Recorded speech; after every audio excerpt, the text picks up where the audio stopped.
Having taken a cursory look at, the budget, do you see that this is indeed being targeted to be addressed? Because everybody is just asking, we just need some relief, even as we agree that, yep, it's the same all over the world, but these are tough times. Well, we must all agree that, yes, it has been tough, not just in our country, globally.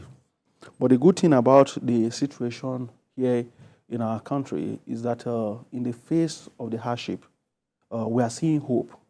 Hope in the sense that we have seen a government that is committed, to its duties, a government that is living up to the expectations of the Nigerian masses. One, the removal of fuel subsidy, which took place after the inauguration of His Excellency President Asiwaju Bola Ahmed Tinubu. We have all agreed long time ago that it was necessary, for us to abort that kind of corruption. Every country has record of corruption here and there, but the notorious one we had in the country before His Excellency assumed office, where few individuals, take the resources of the entire country, pocket, for their own use, and sometimes not even okay. Some time ago, when the past administration was investigating somebody who was once the head of the petroleum ministry.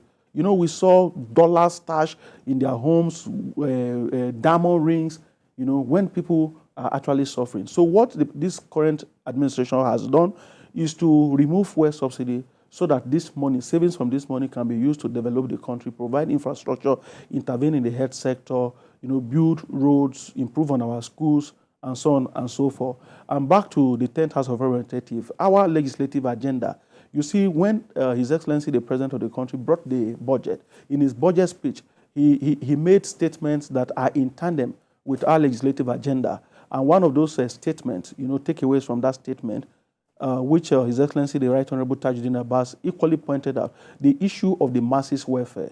He said this budget must be targeted at addressing, the welfare of the masses.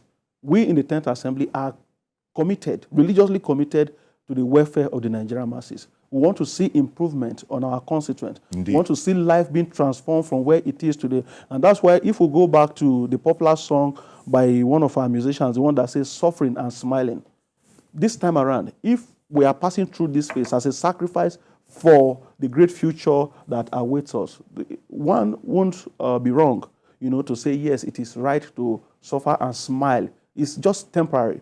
Yes, we believe that when this 2024 budget is being implemented, and what are we going to be doing in the next few days? We are going to be scrutinizing, every single line, every single detail, Exactly. to ensure that we don't have duplicity of projects anywhere, to equally ensure that monies budgeted, the figures are right in tandem with current realities.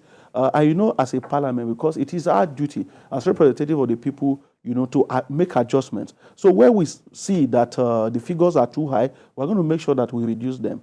And of course, where the figures are not okay, based on current realities, we also have a duty as a parliament to suggest to Mr. President that this won't be enough. Yesterday, one of the committees of the House Committee on Works had a public hearing on the issue of concrete road and what do you call the other one? The asphalt one. The asphalt, right? And at that public hearing, which I was opportune to be part of, it was agreed that even the 390 billion naira being proposed in the budget for works is not enough at the moment to tackle, the deficit of infrastructure that we have in the country, the bad roads everywhere, and the current high prices of goods and commodities in the market, another thing. So as a parliament, we are going to be looking at some of these issues.